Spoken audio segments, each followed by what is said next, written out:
దేశవ్యాప్తంగా సంచలనం రేపిన ఆర్జిగర్ ఆసుపత్రి వైద్యురాలపై హత్యాచార కేసులో దోషి సంజయ్ రాయ్కి శిక్ష ఖరారైంది. కోల్కతాలో సియాల్దార్ కోర్టు అతనికి జీవిత ఖైదు విధించింది. అలాగే బాధిత కుటుంబానికి 17 లక్షల పరిహారం చెల్లించాలని బెంగాల్ సర్కార్ను ఆదేశించింది. ఈ ఘటన అరుదైన కేసు కేటగిరీలోకి రాదని వ్యాఖ్యానించిన ధర్మాసనం మరణశిక్ష విధించకపోవడానికి ఇదే కారణమని తెలిపింది. ఈ శిక్ష ఖరారు చేయడానికి ముందు న్యాయమూర్తి ఇరుపక్షల వాదనలు విన్నారు. తనను ఈ కేసులో తప్పగా ఇరికించారని సంజయ్ రాయ్ తన వాదనలు వినిపించగా ఇది అరుదైన కేసు అని అతనికి మరణశిక్ష విధించాలని సిబిఐ తరపు న్యాయవాది వాదించారు. ఇరు పక్షాల వాదనలు విన్న ధర్మాసనం దోషికి జీవిత ఖైదు విధించింది. ఆర్జీఆర్ ఘటన తీర్పుపై సంచలన వ్యాఖ్యలు చేశారు పశ్చిమ బెంగాల్ ముఖ్యమంత్రి మమతా బెనర్జీ. ఈ తీర్పుతో తాను సంతృప్తి చెందలేదని అన్నారు. జూనియర్ వైద్యురాలి హత్యాచార ఘటనకు సంబంధించిన కేసులో దోషికి మరణశిక్ష విధించాలని డిమాండ్ చేశామని, కానీ అలా జరగలేదన్నారు.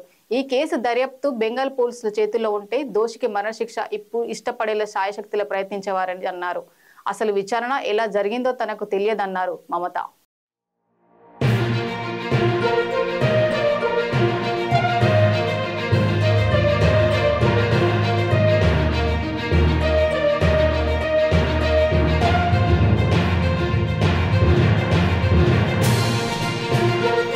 జూనియర్ వైద్యురాలి హత్యాచార ఘటనకు సంబంధించిన కేసులో దోషికి మరణశిక్ష విధించాలని డిమాండ్ చేశామని, కానీ అలా జరగలేదన్నారు.